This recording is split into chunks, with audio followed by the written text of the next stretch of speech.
Hey there, Jordan with Status Coup. Delighted to be joined by Zaina Day, wonderful independent journalist, frequently contributes here at Status Coup, has her own Substack, Bullhorn Bulletin. And I asked you like 2 hours ago to join me, and it was going to be on other topics, but obviously that's changing as Charlie Kirk, political activist, conservative, activist, podcaster, all that, has been shot at a Utah college campus.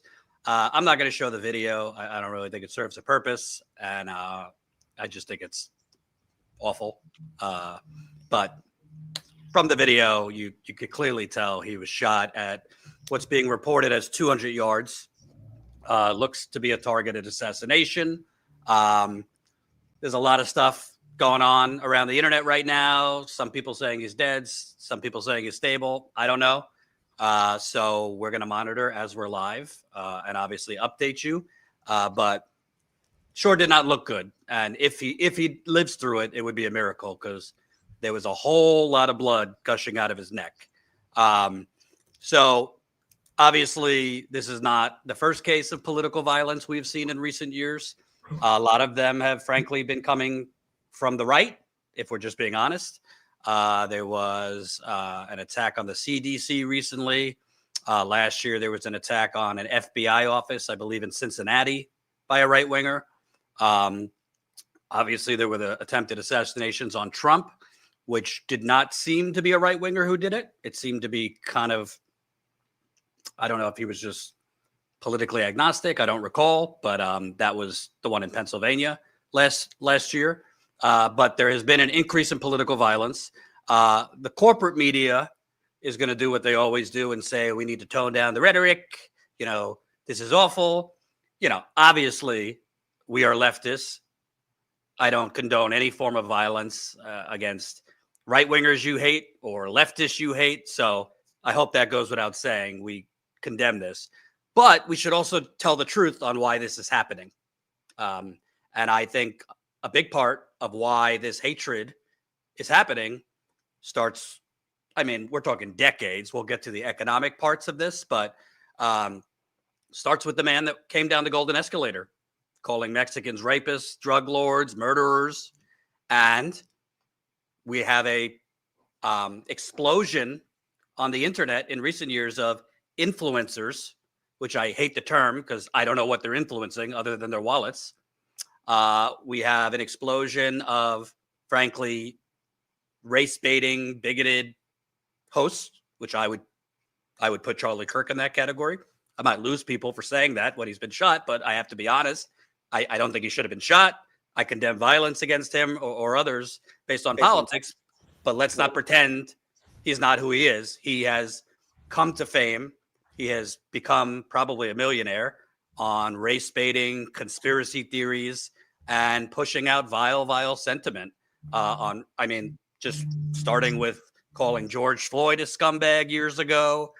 He's pushed a lot of awful things. That doesn't mean he deserves to be shot, but I'm not going to sugarcoat it. Before we get into the many layers here, and there's clips I want to show, what are your thoughts, Zaina? Because to me, this is a trend that's been happening, and I think it's going to get worse.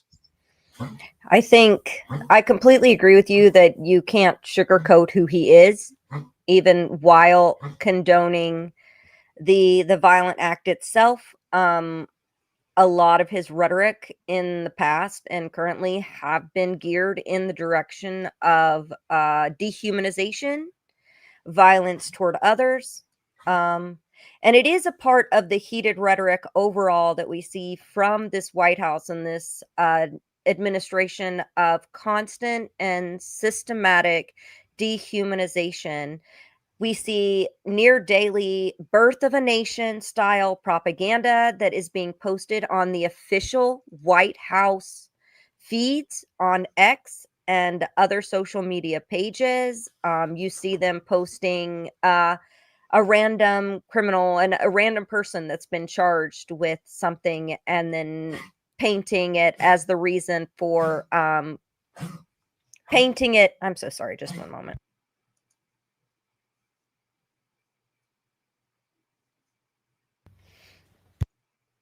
So sorry. Good. Painting it as a random, as a random individual as the reason for police militarization, for National Guard on the streets. So this heightened rhetoric is going to cause heightened fear across the country, as well as dissent, as people are on edge with what is happening and the loss of our freedoms on a daily basis. It's going Yeah. to contribute to, I'm afraid, more events like this, or more people being unsettled as we're losing jobs, as the economy is in a tailspin, and as our administration is doing everything from still burying a genocide that we're helping to fund, to the continuous rhetoric every day used to put ICE thugs and National Guard into our cities. Yeah. I want to get to Kirk in a minute because I think we should actually accurately report on the things he has said and what he is. I think he is vile. That doesn't mean I condemn what was done to him, but I'm not going to sugarcoat it. But I think broader than Kirk, I think it's important to note that, I mean, I've been kind of less so now because I have a newborn and a toddler, but over the last 10 years, I've been around the country. I started in 2016, kind of covering the 2016 Woodstock, Bernie, which was to me more love based, and Trump rallies, which to me was more hate based. And I'll never forget the videos, probably somewhere on TYT's channel, whatever they call it now. I was at a Trump rally in Burlington, Vermont. It was freezing. It was like 10 degrees. It was January 2016, I believe. And I think Trump just did it there to kind of troll Bernie, but he got a pretty big audience. And I'll never forget. I mean, it was my early days, like on the ground reporting, but Trump was like telling audience to punch protesters in the face because there were some protesters, anti-Trump protesters. He was screaming, take his coat, let him freeze. Again, it was 10 degrees out. And just the scene of what I was seeing, it felt to me like the Lion King when the hyenas swarm under like Scar. I don't mean to be dramatic, but it was just very dark. I thought like emotionally dark. And I thought to myself, wow, this kind of have tinges of like the 1930s and 40s, I at that point, I wasn't comparing Trump to Hitler. I'm still not comparing it to Hitler, but it was just not everything is Trump's fault. But I think he very much ushered in this movement to direct people's angst, anger, resentments, fears, a lot of it economic based, Mm-hmm. and blame another. And I think that created in the vacuum of corporate media and mainstream media, which so many millennials and Gen Z have tuned out. Not just millennials and Gen Z, a lot of older people too. But over the years, as people have their trust and appetite for mainstream trusted news has nosedived, it has created an opening for this avalanche of bros, like, know nothing kind of podcasters who don't know anything, but because people are repelled by mainstream media or the elites, they rush to the Rogans of the world or the Theo Vons of the world, or name your, independent, but really right, Tim Pool's, the right wing podcasters who also know very little, but know how to prey on people's fears, prey on people's economic angst. And a big reason they have grown and developed, I'm talking about Charlie Kirk, Tim Pool, I mean, there's some Patrick Bet David, this and that, is because people are just looking for someone to blame for the current state of affairs, economically, culturally, and it's really profitable. I mean, we could have made a lot more money, Zaina. We've joked about this. If over the years we would have just like put on the blue hat, been the resistance against Trump, ignored the Democratic Party corruption, and just there are channels very successful that do 100 videos a week against Trump, and that's all they do. And we cover Trump critically, but we cover the rest of the world too. We cover environmental genocide. We cover workers being exploited. We cover economic terrorism. But the point I'm trying to make is, I think that essentially the economic Hunger Games and the media basically covering that up and lying and pushing propaganda has created this void for people like Charlie Kirk and all these right wingers, and in some cases, influential liberal hosts to step into, because people on both sides, it's become so divided, so tribal, so people are just looking to hear their views validated. And what you get is a lot of people who know very little, have very little real life experience. They don't go on the ground to communities to see what's really going on. They just see a cultural issue and a cultural hot button, and they press on it to the tune of millions of dollars. And let me give you a few examples. Again, I don't know his current state. I'm seeing different things on the internet. Once we confirm it, we'll tell you.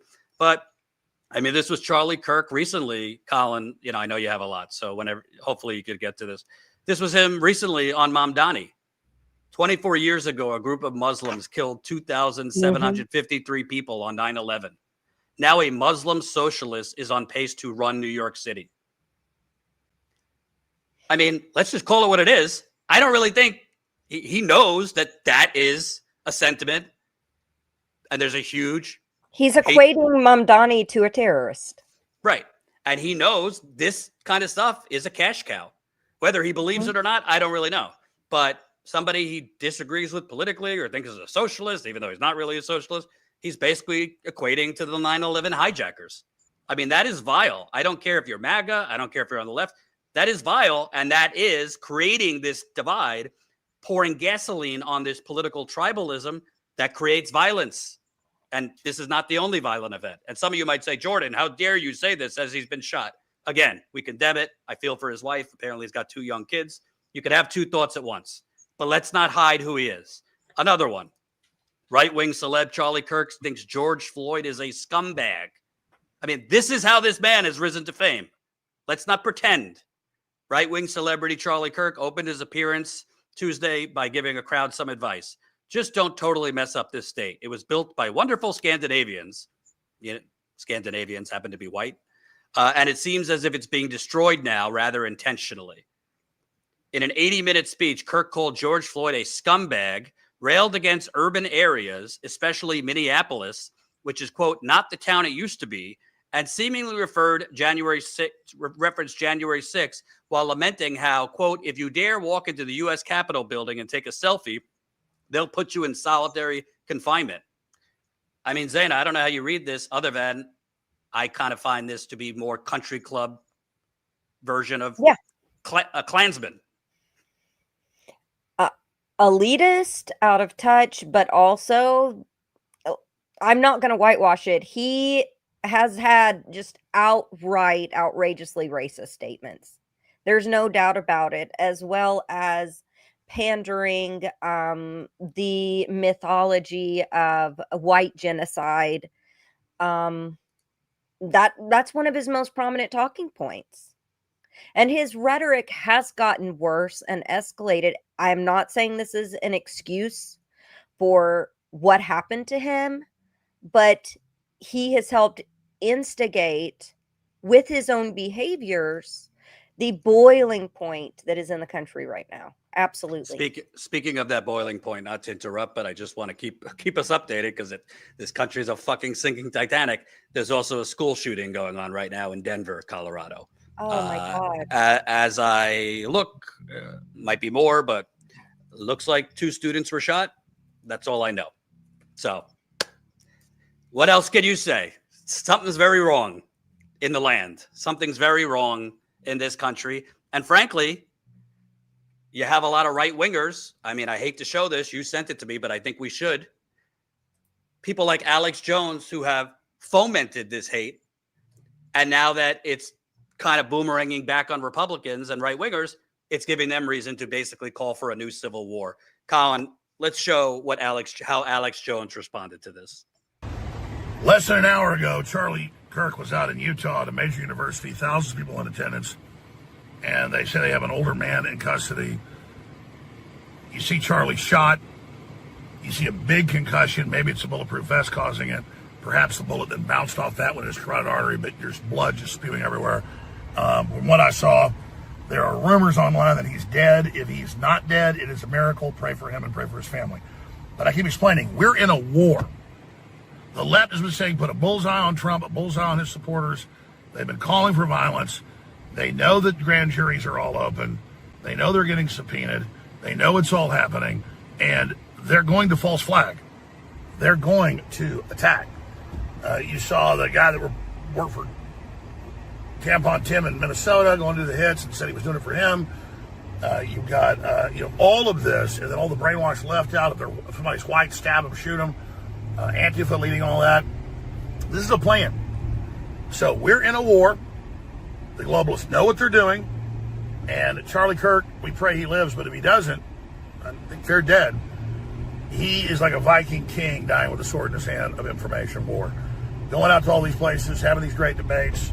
People say, oh, he's not hardcore enough. He's there to get people to wake up, get them to register to vote Republican. That was his role, and he was a champion, and Trump wouldn't have gotten reelected without him. And now he's definitely fought for his life. And when I saw the footage, he's probably made the jump into hyperspace, but I'm not saying that's 100%, but he is feared dead. I'm not scared to be killed when I do public events and things, but I can do so much more digitally or hit and run just popping up in public. I have no doubt I'd probably be dead or been shot, at least wounded, if I announced things that what Charlie did. That's why I strategically didn't do it. And not out of fear of getting shot, I just was like, I can do so much more writing and covering things in videos. Because when you're in this climate of the left saying kill everybody, they're shooting up Catholic churches. That's not even all of it, but I don't want to show all of it. I take that as he's basically calling for a civil war, even though he's one of these hooligans that have fomented this hate. And I just want to respond. Anytime there's a shooter that is a right-wing shooter, and there have been countless ones, it was a mental health issue that needs to be addressed, not a political issue. We don't even know the political leanings of the person that has done this yet, their motivations for doing this yet. We don't know anything. Yet he's coming out, we are in a civil war, the left is unaliving, is killing people. We have him claiming that the guy in Minnesota was a leftist, and that's just not true. Absolutely. He's fomenting civil war. And I just want to point this out, and this isn't to attack this commenter. I don't know you, Dwight, but I think this comment actually tells it all and kind of shows the toxicity of people like Charlie Kirk. When somebody writes free speech is attacked by the left, and you might be a nice fella, Dwight. This isn't to attack you. This is the point of people like Charlie Kirk. And there's people on the opposite side, like liberal hosts, who also put out one side of the story. Dwight, I'm pretty sure whatever media you consume, which is probably right-wing, I'm pretty sure they're not really reporting to you or framing it in terms of Republican politicians banning books. I'd call that an attack on free speech. I'm pretty sure they're not reporting or really focusing on, Republican legislatures trying to create laws that will allow drivers to run over protesters and face no criminal liability. Pretty sure that would be an attack on free speech, trying to run over protesters. I'm pretty sure that they're not reporting to you or framing it this way of Trump, Republican mayors, even some Democrat politicians trying to deport Palestinian protesters or American pro-Palestinian protesters because of their political speech. That's the problem. Charlie Kirk, Alex Jones, and many others on the right and some on the left, they have hoodwinked the nation that there's a red team versus a blue team. They're all against free speech, real free speech. Absolutely. Democrats are against free speech. Republicans are against free speech. It was always absurd when you heard Republicans under Biden, you hear Republicans are the party of free speech. Oh, yeah? The party banning books? The party trying to legalize running over protesters? The party trying to deport protesters? And there were Democrats, they were creating misinformation boards. And a lot of these tech platforms have been censored because of Democrats. We could go down the list on all issues. I have a story today, Jordan, and we may or may not be able to get to it, but $45 million paid for by Israel, Netanyahu's cabinet, to Google, along with several other media platforms, to suppress the fact that there is a starvation in Gaza and that the Gazan health food services are not getting food to the people. Donald Trump's humanitarian quote unquote aid organization, and to cover up the fact that people are being killed while waiting in line for food. Silencing a genocide is something that we have also witnessed if you want to talk about free speech. So the reality is, the bottom, like, if you're on the right, or even if you're like a diehard MSNBC viewer, because I say this is not a safe space. We're not team blue or team red. I think they're all corrupt. And I tell you, they're all corrupt. I would have made a lot more money if I just did Democratic cheerleading. That's what excels on YouTube. Being a MAGA person. You could have been a part of chorus and been getting those $8,000 a month bonuses. You believe that? $8,000 a month. But the reality is, the only speech that they agree with, the left or the right, is status quo speech, corporate speech, pro-corporate speech. And if you get a little too rowdy, they'll let you protest. But if you get a little too rowdy, they're going to deploy their private security, i.e. police around America, to crack your skulls. I give you Occupy Wall Street. That's exactly what happened. That was Michael Bloomberg who did that on the Occupy Wall Street protesters. Standing Rock, another example. Native Americans literally banging drums and singing to stop an oil pipeline from going through their land and their reservation. They were beaten, freezing rain at them, tear gas, all of it. So, the bottom line is, we have a lot of people who have been and my parents are one of them. I love them, but politically, they're ignorant. They watch Fox News. People are programmed. And I've seen it when I've gone to Trump rallies over the last decade. I've seen it when I've gone to Hillary Clinton rallies, when I've gone to Dem kind of events. What you hear coming out of people's lips are generally talking points running range from Sean Hannity to Charlie Kirk to now popular, right-wing podcasts, all the way to Rachel Maddow on the other side. That's the problem. And the Charlie Kirks of the world, it's very profitable to turn people's ire against an other. I'll give you another example. This was recent. Obviously, that heinous video of a mentally unwell man stabbing to death on a train, that Ukrainian refugee. It's horrible. Well, the right wing sure seems more outraged about this story because it was a black man stabbing to death a white woman. And Charlie Kirk just 2 days ago tweeted at, I don't know who he's tweeting at. Hey, Stephen, you are the biggest pastor in Charlotte, North Carolina, with tens of millions of social media followers. Why haven't you spoken out against the murder of Irina Zarutska? You posted to your millions of followers about George Floyd yet you won't mention Irina. Why? I mean, that is an intentional preying on and manipulation all the way to the bank of one heinous act, while the other heinous act, George Floyd, you called him a scumbag and said basically it was his fault that he was lynched on camera. This is the problem. There is no consistent ideology for these people other than the left is the enemy. If the right does something, ignore it or spin it. If the left does something and it's not the left, if the left does something, prey on the culture war. And people are making millions of dollars. I failed to mention Steven Crowder, even though he's had some controversies. He's done similar to Charlie Kirk.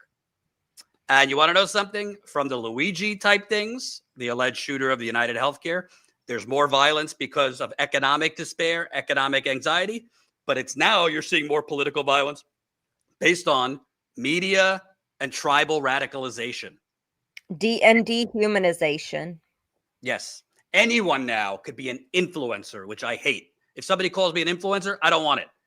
They're not influencing anything other than preying and hoodwinking people. They're not influencing, modern medicine, influencers online. They're not influencing, the cure for cancer.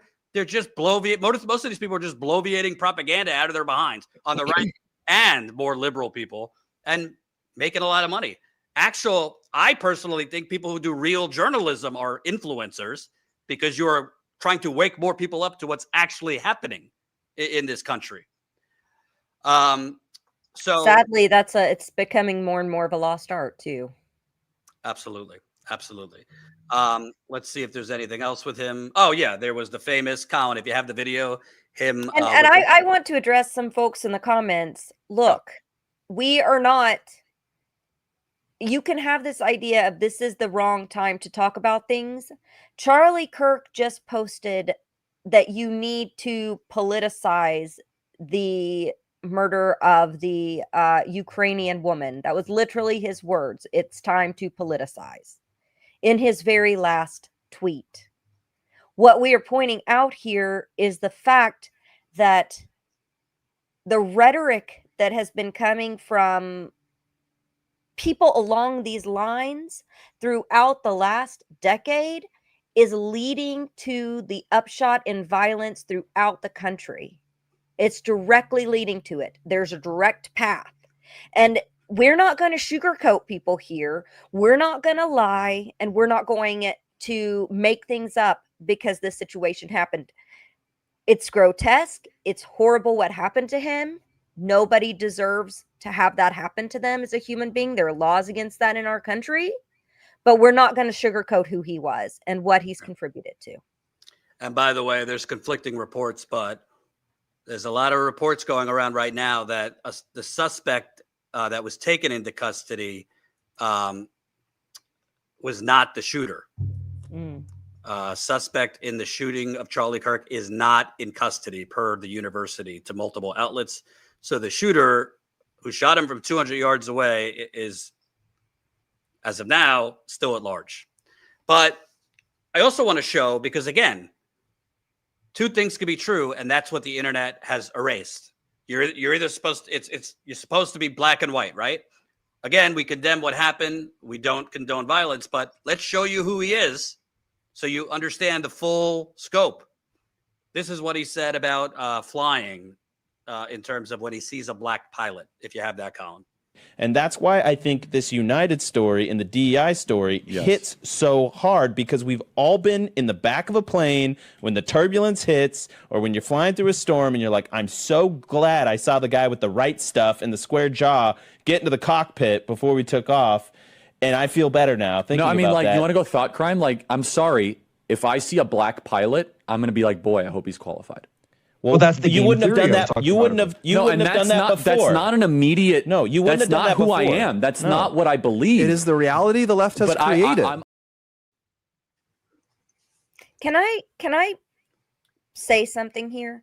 Sure. I have been, and I'm working on something about this right now because I have been thinking a lot lately about how the right wing couch themselves in this idea of civility. They will say, that they're having a civil debate, oftentimes, that they're just asking civil questions. I think about the guy who openly admitted that he was a fascist when on Middle Ground Jubilee, I think it was their Surrounded show, and the man said, I'm a fascist, openly, and praised the Nazis openly.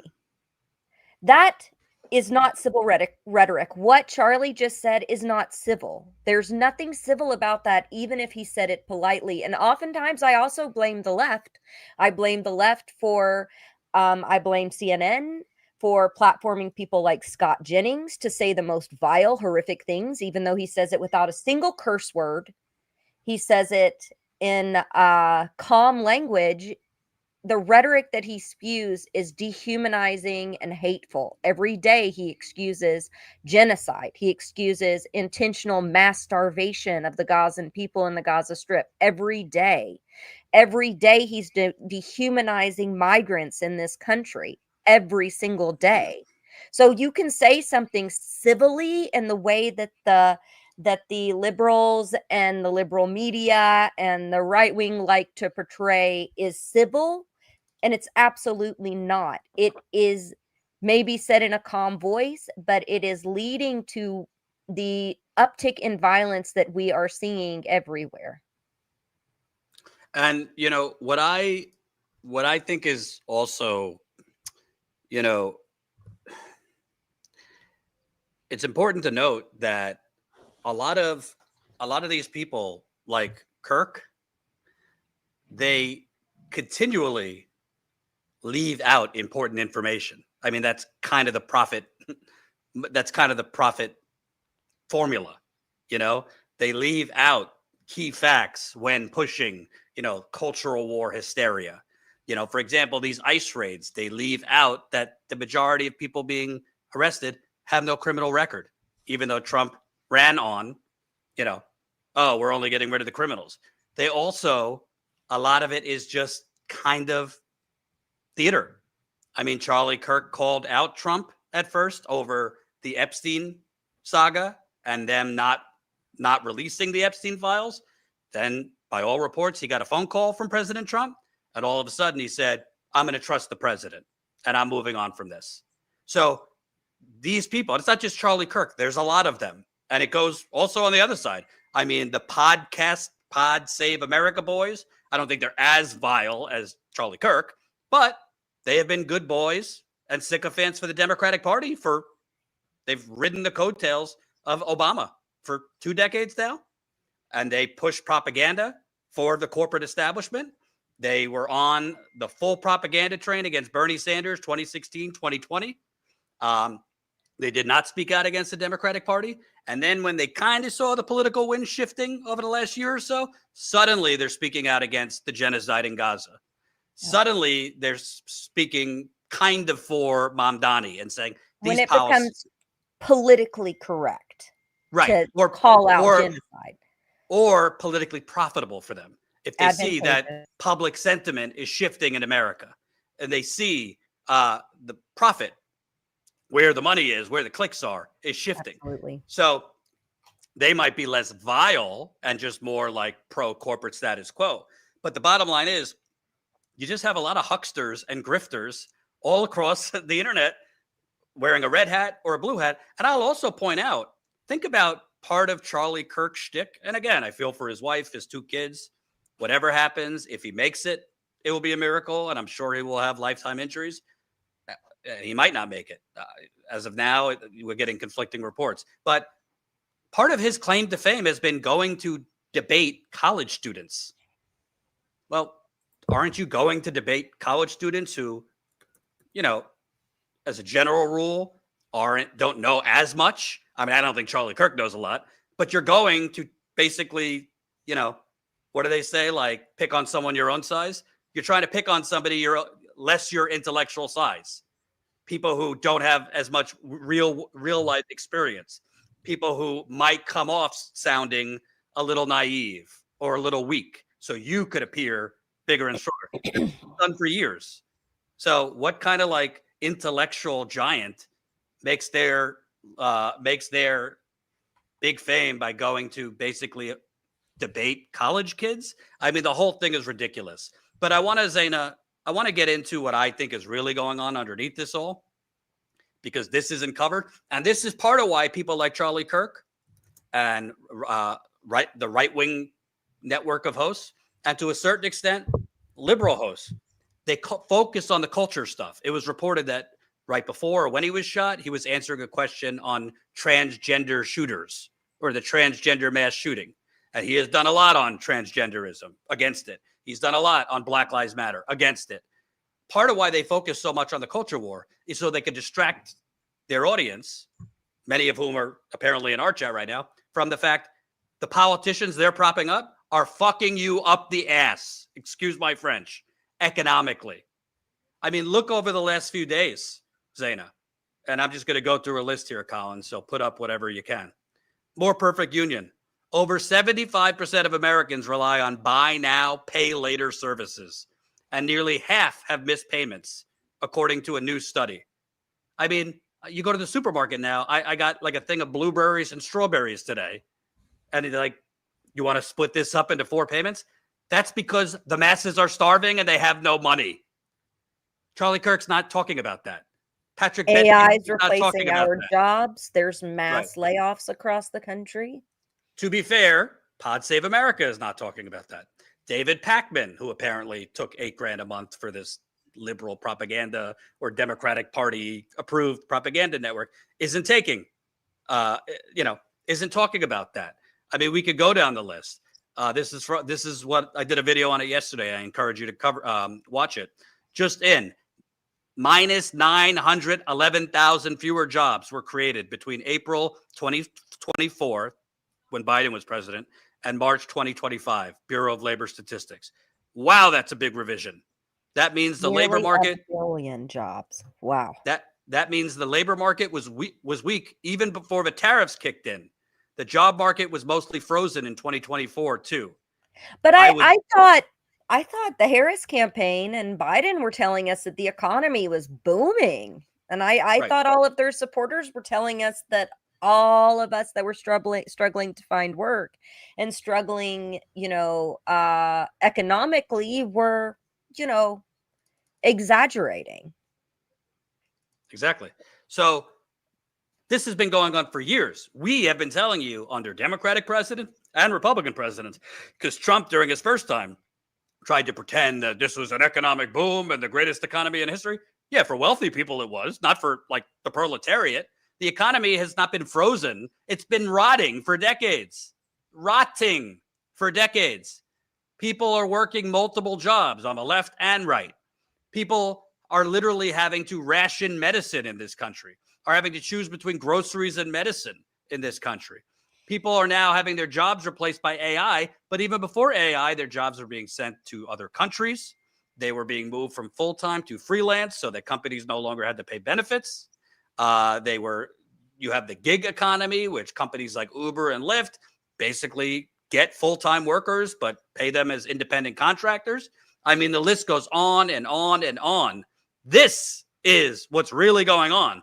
But they want to distract us, and they don't want us all to unite together against the actual enemy, which is not Mexicans. It's not illegal immigrants. It's the fucking corporations. It's the goddamn bought government being purchased by the corporations and the CEOs like Jeff Bezos, like the Waltons, like Musk. Hell, your savior, Donald Trump, literally handed the keys to the government to the world's richest man. Sorry, Elon. Apparently yesterday news came. You're now the second richest man. I don't know who toppled him.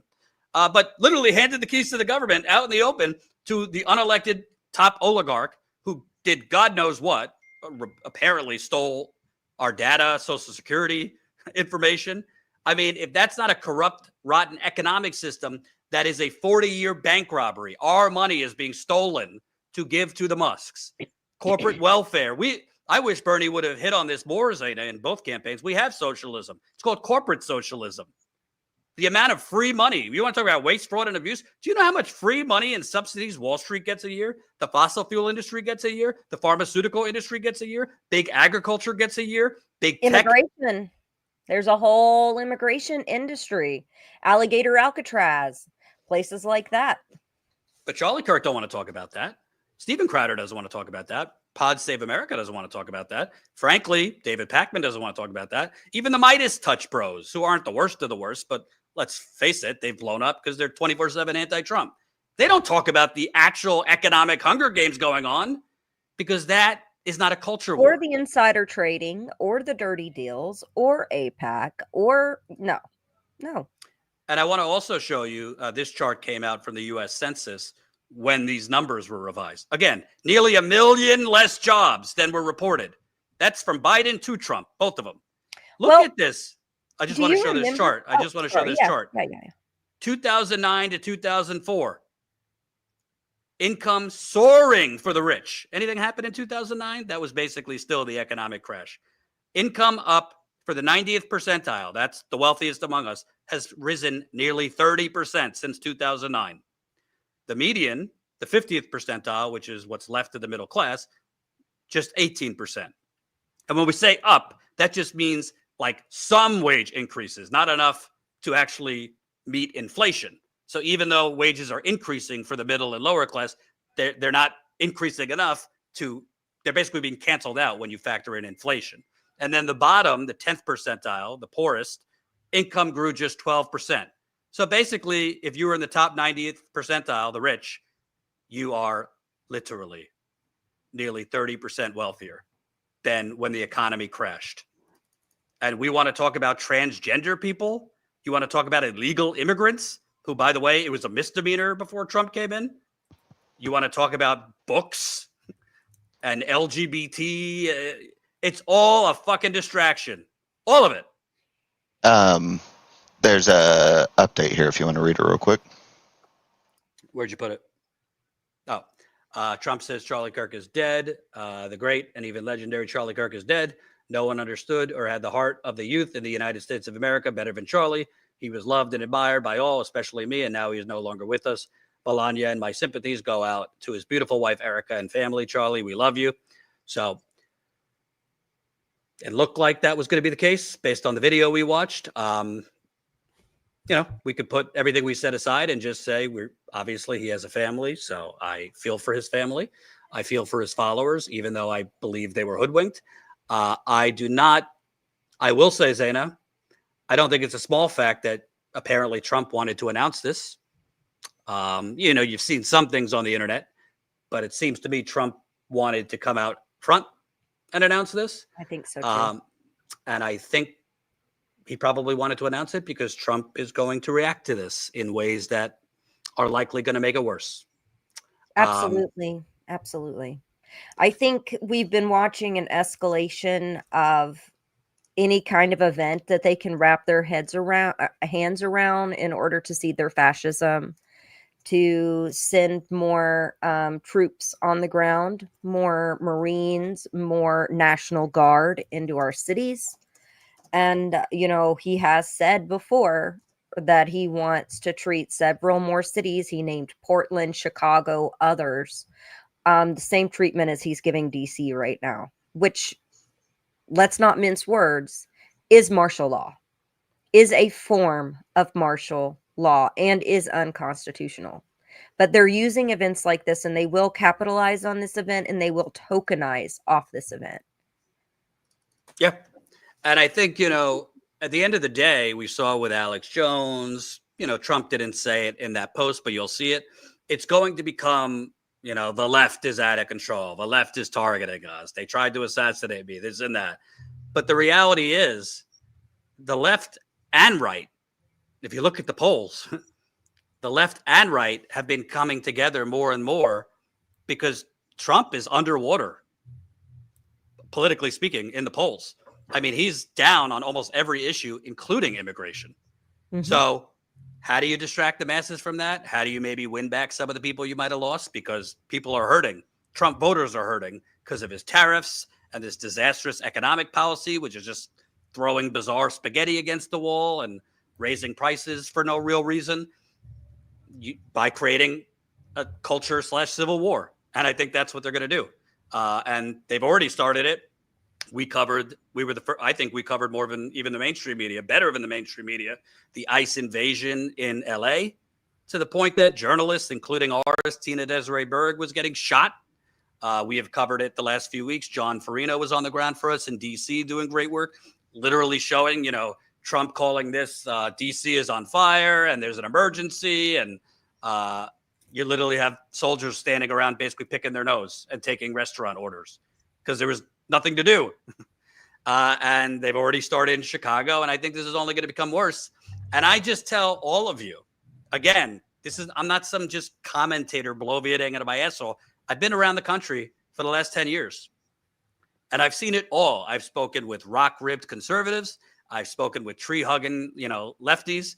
I've spoken with, blue no matter who Hillary lovers.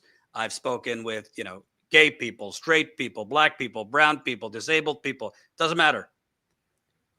I know this sounds cheesy, but the reality is, and they know this, we actually have a lot more in common economically than what separates us. I'll never forget, and I've said this many times, when I interviewed Trump supporters at Trump rallies in 2016, I would ask them, who's your second choice?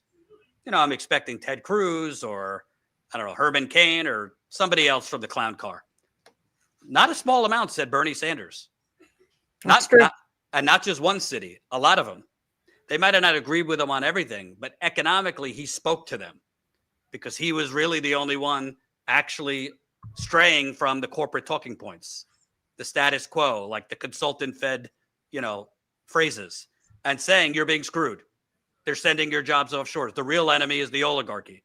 And people on the right actually believe that. And that is in part why Trump got elected, because he basically hijacked some of that language, even though he didn't mean any of it. Remember, Trump said, not a conservative thing to say, he said this in 2016, but the government has to provide health care. We're going to provide health care. How'd that work out?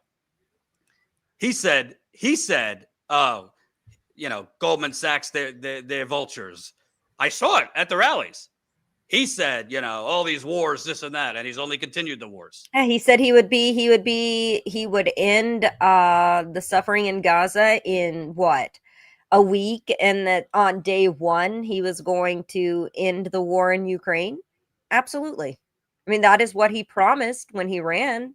He promised to bring back jobs. He promised that groceries would be cheaper. He promised that people's lives would be easier. He promised job creation. And we reported a few months back that the underemployment rate in this country is 26.7%. That's people that are working less than 15 hours a week, that or not working at all. 26.7%, a quarter of the country, nearly. And now their latest report of almost a million job deficit in job creation. And who was it? It was Howard Lutnick from his administration that said we could see upwards of 25% of jobs lost due to AI in the next 2 years. Right. And I'll also just say, I mean, you're entitled to your opinion. Thomas, you too should turn the vile live stream off. Go spend time with your families. Thank God you're not being shot for having an opinion. First of all, I don't know why he was shot, but we started out and have said many times since, we condemn him being shot. We don't believe in assassinating people politically because you disagree with them. But I'm not going to lie to the audience. I'm not going to pretend that this man was some inspirational speaker. He shouldn't have been targeted for his opinion, but let's not pretend that his opinions weren't vile. Sorry, those two things can be said at once. Violence. He had opinions that fomented violence directly toward others. And let's be on a regular basis. And let's That's be the truth. Sorry, Edward, go ahead. Let's be very clear. Very clear. Okay. Take the glasses off for this one. Oh no, we got the glasses off. And if MAGA people are listening, take off your blinders and red hat, because I think you know what I'm about to say is true.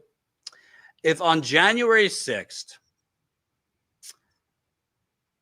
and the roles were reversed, right? And Trump was incoming, and blue MAGA or Blue Anon tried to stop the certification this time around after he beat Kamala Harris. If 20 black people stormed the Capitol, if 10 Native Americans stormed the Capitol, broke in, right? Tried by force. We're saying, let's hang J.D. Vance. You think Charlie Kirk or Alex Jones or, I don't know, Steven Crowder, Patrick Bate-David, just the whole network of hucksters, grifters, and profit seekers, you think they'd say, oh, it's just a protest that got out of hand? If they some of them brought in weapons, stormed the Capitol, broke glass, tried to lynch the vice president, kill politicians, you think they'd say, oh, it just got a little out of hand. Oh, what's the big deal? They were there taking selfies. 20 black people, 10 Native Americans. We could say Latinos also. Hey, we could even throw it out there, gay people wearing rainbow gear. How do you think they'd react? I think you know the answer. So when you choose to minimize when it benefits your political side, when it benefits your wallet, when you choose to whitewash and erase what's actually going on, which is the fomenting of violence, the fomenting of hate, the radicalization of downtrodden Americans. When you choose to say terrorism when it's the other side, just a little rowdy protest when it's my side, you're a grifter. And this is not exclusive to him. I'm talking all of them. That's the reality, whether you like it or not. And by the way, let's be clear. Fox News, which has been normalized in society, but it has come out through multiple lawsuits. Literally, they have anchors and hosts that go on camera every day, knowing they're lying, intentionally trying to stoke hatred, violence, and conspiracy theories. Literally were freaking out because their audience was turning them off after the elections, the 2020 election, because they were committing the crime of telling the truth that Trump lost. So much so that they were texting each other, we need to turn this around and, be more understanding, or, spew a little bit more, have some of these lawyers on, who are pushing these conspiracy theories.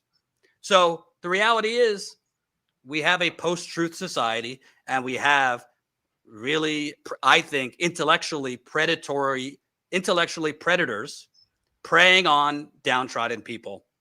Can I point something out too, Jordan? Sure. Yeah. To all the comments calling Jordan Sheridan a Democrat and that Democrats are evil, you can stick around and watch this show for a while, because we spend plenty of time at Status Coup exposing corruption within the Democratic Party, criticizing corruption of the Democrats. We do that on a regular basis. This is not a partisan show in that way. We do not care if you're a Democrat or a Republican or an independent, whatever the hell you are. If you're corrupt and you're lying to the American public and you're seeding the system that exploits us, we will report on it. We are not Blue MAGA. We don't even know what happened today yet as far as the motivations of the shooter. And on top of that, we expose and call out the Democratic Party on a regular basis. Right. And by the way, we just reported on them day before yesterday, as a matter of fact. So if I'm a Democrat, I'm not doing a good job because I voted for Jill Stein in 2016 and 2024. But whatever. And that's part of it. That's part of the tribalism and the political brainwashing. Absolutely. If you watch someone who's not feeding you what you want to hear, you're a Democrat. And people on the other side say you're a Republican if they're not feeding you what you want to hear. People want to basically live in their in intellectual cocoons where they're just like stroked like a dog, like that a boy, and just fed what they already believe. And that's why most channels only give you that. They give you Democratic talking points. I mean, hell, it came out through this chorus thing. This whole, we haven't covered it because we have more important things to cover, like, communities being poisoned. But through this chorus thing on the Democratic side, where people, influencers were getting $8,000 a month, which is a lot of fucking money. I don't make $8,000 a month. I'd like to. From a DNC conglomerate, DNC affiliated PAC. Yeah. Right.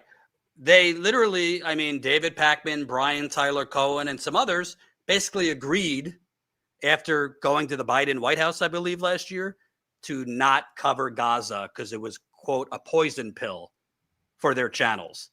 So, this kind of stuff happens on both sides. On their side, it's less the vile white supremacist-based hatred. But on a lot of the Democrat side, it's, well, we don't want to piss off the Democratic politicians we're trying to get interviews with, and we don't want to lose our access, so we're not going to cover the elephant in the room, which is the U.S.-funded, under Biden at that point, genocide in Gaza. But right. The bottom line is, today this is about Charlie Kirk. I feel for his family. Obviously, we condemn the assassination of him, regardless of what we thought about him. But this is going to get worse because a lot of this hatred and a lot of this division is based on a rotting social fabric. I wouldn't even say rotting economy. Yes, the economy's been rotting, but the social fabric in America has been ruptured for decades. Back in the 40s, 50s, 60s, not for all people. Black people were never afforded this completely. Brown people, indigenous people. But there was some care in the corporate community about whether workers could actually eat, whether you could feed your children, whether you could actually live off your wages. Back in the day, there was an arms race between CEOs. How many jobs could we create? Those were the bragging rights. Corporations, how many, we created more jobs than you. Now it's how much more can you do with less? How much were we able to do in stock buybacks, in dividends? And the economic angst. I'm not saying that there's not a lot of people on both sides where it's not about economics. It's just, bigotry, people being insecure based on demographic shifts, etc. But a lot of the hatred in America is based on people have been backsliding economically for decades. And when you backslide economically and there are no clear answers to it, or at least you're not being told why you're backsliding economically, why you're working more jobs than you used to, why your money isn't going as far as it used to. Why trickle down never worked? When that happens, the reality is, and this is throughout human history, it's you look for someone to blame, and there have been really, really, really evil men and sometimes women that have stepped in and preyed on those societies to turn their eyes on someone else. And unfortunately, I think over the next few days and weeks, you're going to have in the corporate media, because we always see this, we've seen it after school shootings, political violence, they're going to say, we really need to tone down the temperature. You always see that, right? We really need to not, castigate our political differences and, treat politics like a death match. I agree with that. But the reality is, even if you cool down the temperature for a little bit, that's not going to bring back all the jobs that have been erased. That's not going to do anything about AI, which the Trump administration has given $500 billion to corporate America for AI infrastructure. Translated, build more AI so we could lay off people, which is already happening. Absolutely. That's not going to change the fact that we have no real rules or laws anymore on money and politics. And they're deregulating further the rules on money and politics. So corporations, corporate PACs can just buy off politicians. And frankly, that is why, even though privately, and it's been reported over and over, most Republicans find Trump, elected Republicans find Trump deplorable. They will not speak out against him because the few who have been primaried and thrown out of office, and they want to keep in power. They want to stay in power, and they want to keep taking political bribes from all the special interests. So when they're ready to cash out, they could go sit on the board of pharmaceutical companies or defense contractors, et cetera, et cetera. And a lot of them, frankly, I mean, Lisa Murkowski, the senator from Alaska, has openly said this. A lot of Republicans don't speak out because they're afraid of violence against them and their families by Trump supporters. And to be clear, it's not all Trump supporters. If a right winger, shoots up an FBI office, it's not all of MAGA. Just like when a Bernie Sanders supporter shot up the congressional baseball game a few years ago and shot Congressman Steve Scalise. It was absurd then to say, "Oh, it's Bernie is inspiring this hate." I mean, that was laughable. But in the scope of political violence, we are seeing more violence coming from the right. And more than the physical violence, we're seeing more language and more, I would say, poking and prodding and encouragement of violence, I think, from influential right-wing hosts. Your thoughts? No, I completely agree. And I think the temperature needs to be taken down, but like you said, not without acknowledging the economic systems that are keeping us down. Because otherwise, it's just a Band-Aid in a momentary flash pan. All of us right now, what we're trying to tell you guys, because we see it even within this own chat right now, are the two sides rifting. The thing is we are all boiling in the same pot at the end of the day. We're all boiling in the same pot. And if they turn down the temperature just a little bit on the rhetoric, we're going to be still boiling in that same pot.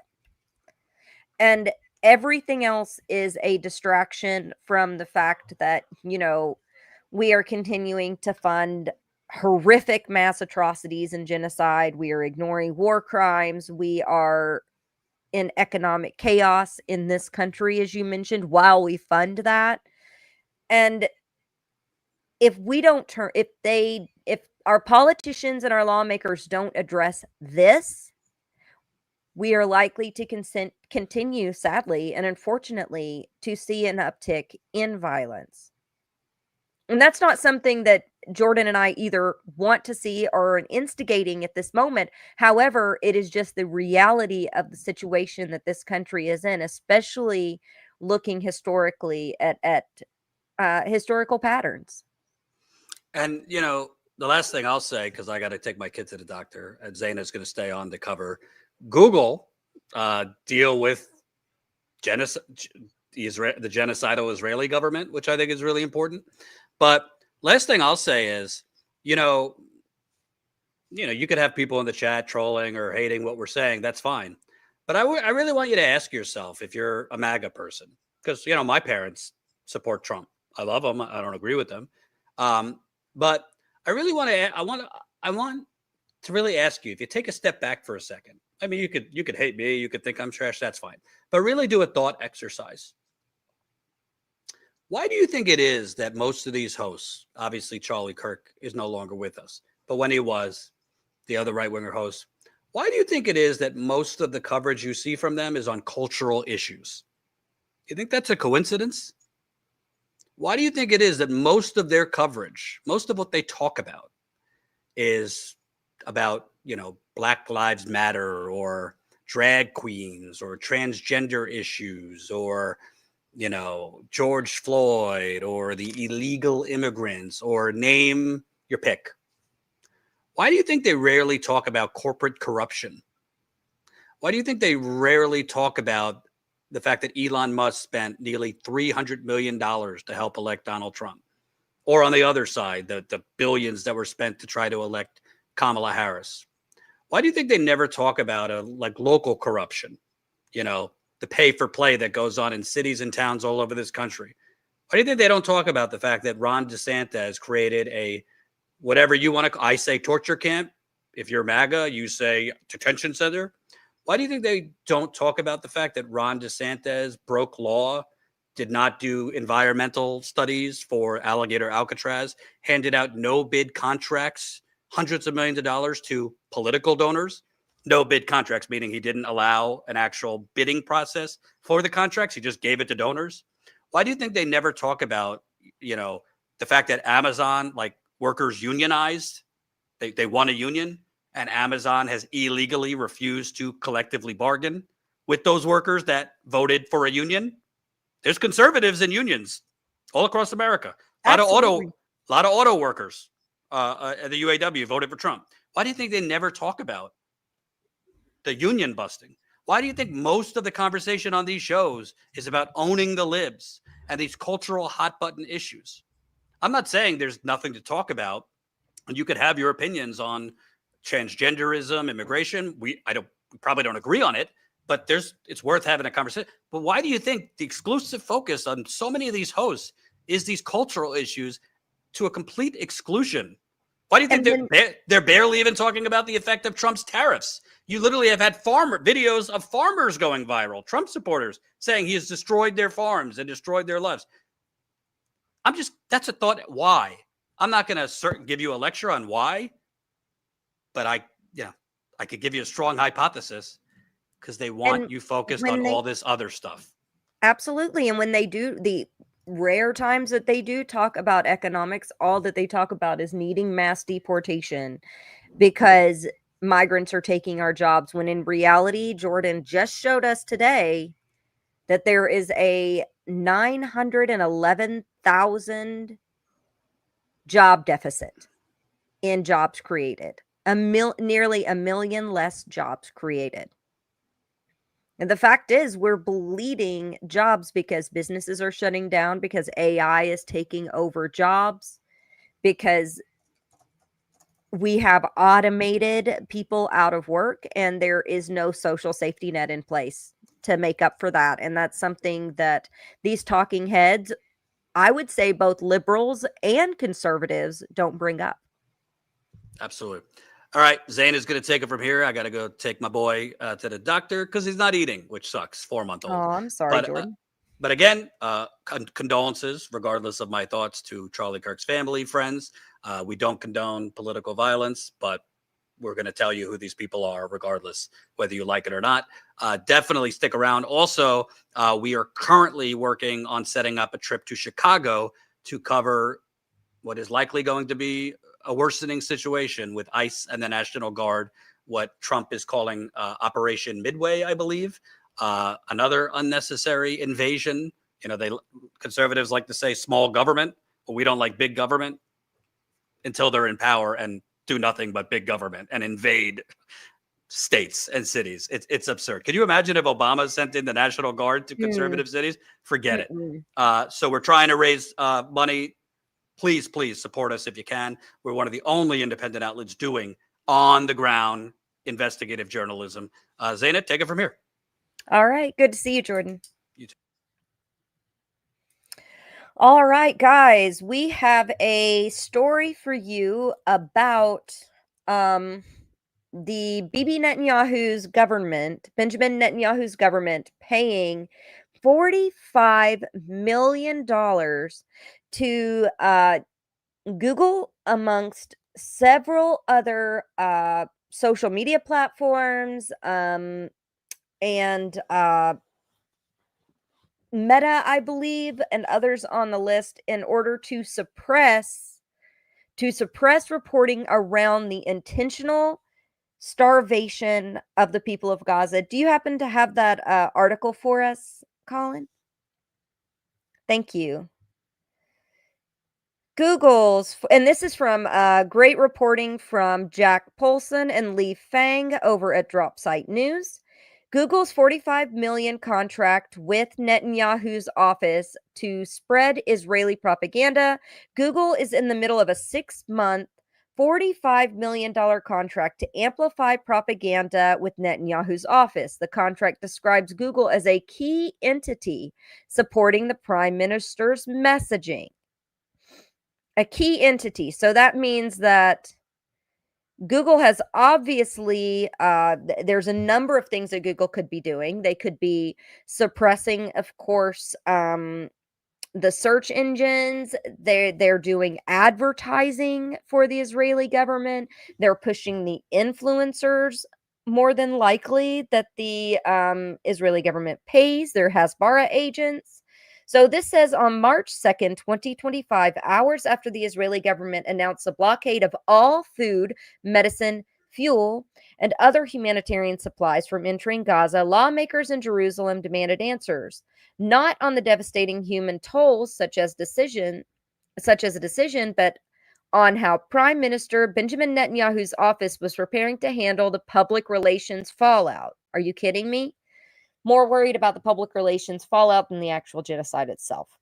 I began with the example of the cessation of humanitarian aid. Did you prepare for this thing this morning?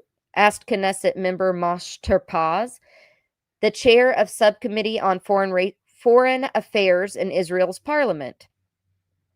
Avichai Edri, I'm sorry if I mispronounced that, I apologize, a spokesperson for the Israeli Defense Forces who was asked the same question later in a hearing, assured the legislators' work was underway, stating, "We could also decide to launch a digital campaign in this context to explain that there is no hunger and present the data." Publicly available government contracts show that the Israeli Advertising Bureau, which reports to the Prime Minister's office, has since embarked on a mass advertising and public messaging effort to conceal the hunger crisis. The push includes the use of American influencers. So much like we talked about the Democratic Party paying American influencers to diminish pro-Palestinian protesters and to gaslight about the economy, to push for Biden's president, or for Kamala Harris, while trying to appear organic. It appears that this push also included, as I'd said before, American influencers. It also includes high-dollar spending spree on paid advertisings, yields tons of millions for Google, YouTube, X, Meta, and other tech platforms. So that means that you're likely getting curated content on Google, YouTube, X, Meta, and who knows where else, Instagram and others, regarding what is happening in Gaza right now, the mass starvation. Despite that, we have seen mainstream media articles come out, but this active $45 million contract is definitely in turn to suppress that. It goes on to say, there is food in Gaza. Any other claims is a lie, asserted propaganda video published by Israel's foreign minister to Google's YouTube video sharing platform in late August and viewed more than 6 million times. Much of the video's reach results from an ad placed during an ongoing, previously unreported $45 million advertising campaign initiated between Google and Netanyahu's office in late June. The contract, which is both YouTube and Google's advertising campaign management platform, Display and Video 360, explicitly characterizes the ad campaigns as hasbara, a Hebrew word meaning is somewhere between public relations and propaganda. All right, is that the, let's see. Okay, go ahead and read a couple more paragraphs here. Records show that the Israeli government similarly spent $3 million for an advertising campaign with X. The French and Israeli advertising platform Outbrain Teads is also set to receive roughly $2.1 million. The ads have aired in response to increasing global outcry over the deteriorating situation in Gaza. In August, the UN formally declared a famine in Gaza Governorate, which includes Gaza City. The Integrated Food Security Phase Classification, IPC, the leading global authority on food security, projected the threshold for famine would be crossed in Deir al-Balah and Khan Yunis in coming weeks, stating that this famine is entirely man-made. It can be halted and reversed. The UN Aid Coordination Office, OSHA, further warned on Friday of descent into massive famine in Gaza Strip. And then I'll read this and then we can wrap it up here. At least 367 Palestinians, including 131 children, have died as a result of hunger and malnutrition since the war began, according to the health ministry in Gaza. So 367 Palestinians, including 131 children. And also, Phase 5 famine means that it's nearly irreversible. And there are thousands at risk for Phase 5 famine right now, according to the ICP. And here we are, and you could take down the article if you want to, Colin. And right now, what we are looking at is the Israeli government intentionally spending $45 million in order to gaslight you, in order to gaslight us, the entire globe, and our country, who gives billions to Israel every single year, that a famine isn't happening. And that the Gaza health,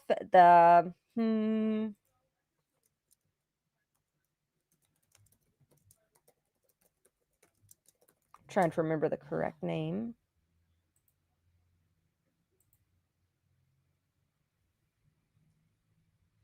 Trump's Gaza Health. I'm so sorry.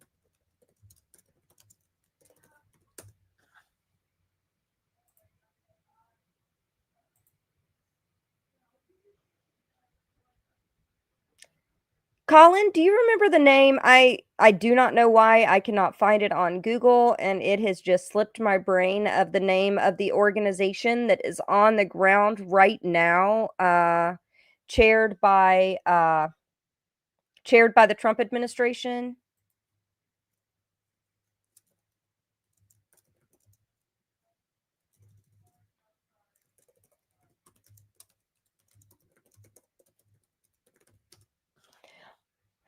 The Gaza Humanitarian Foundation. So sorry about that. I was getting it all jumbled in my brain, so thank you for being patient. The Gaza Humanitarian Foundation. And there have been reports, and multiple reports, of people being shot while waiting in line for food from IOF soldiers, as well as armed former military working for UG Strategies, who are contracted by the Gaza Humanitarian Aid Foundation. And this has been widely reported from everyone from the Associated Press to The Guardian and right here on Status Coup. So $45 million in order to suppress the fact that a genocide is happening right now. And that's the level of manipulation that we have been talking about all day today on this episode. And this is the type of distractions away from the real problems that are impacting us every day, and the gaslighting that separates us when really we have more in common. I do have one more article to share with you. Do you have the article on the celebrities, Colin?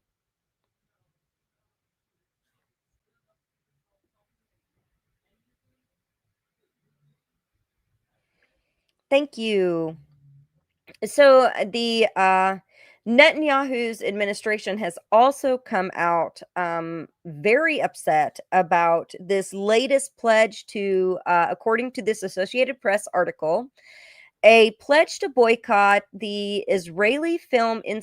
The pledge to boycott Israeli film institution draws signatures of top Hollywood actors and directors, and this happened earlier this week.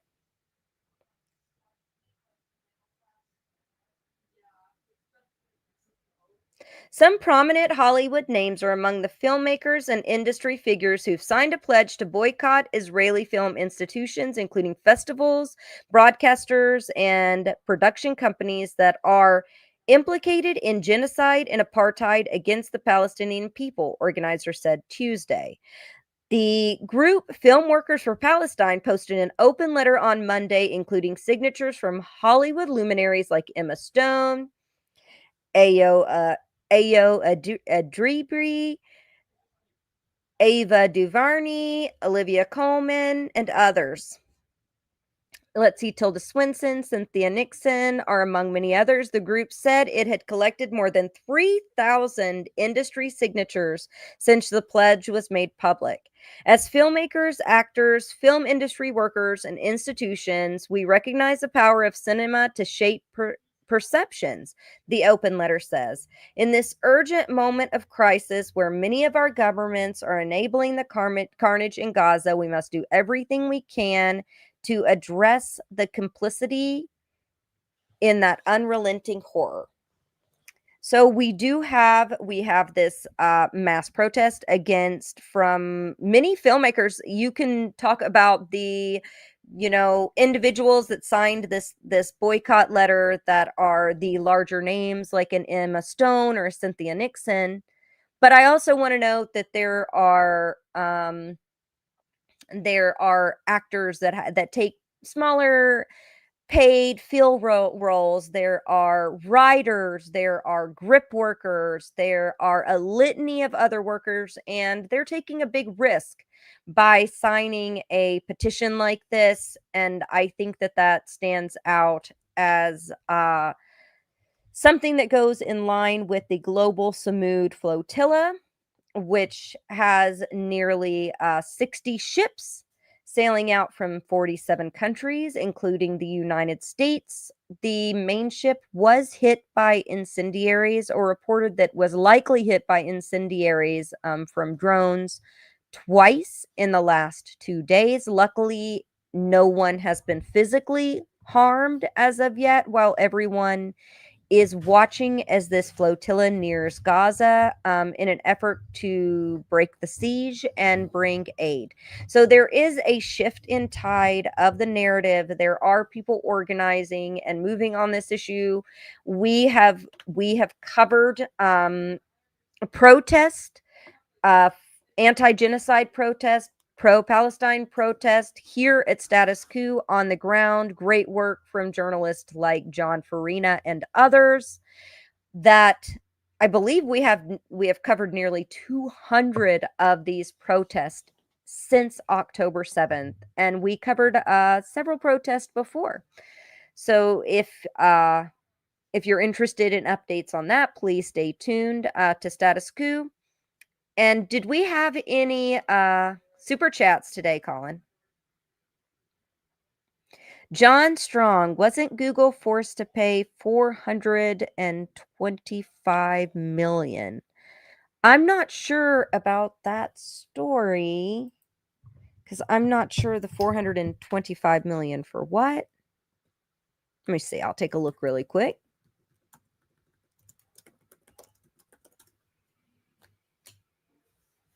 Oh,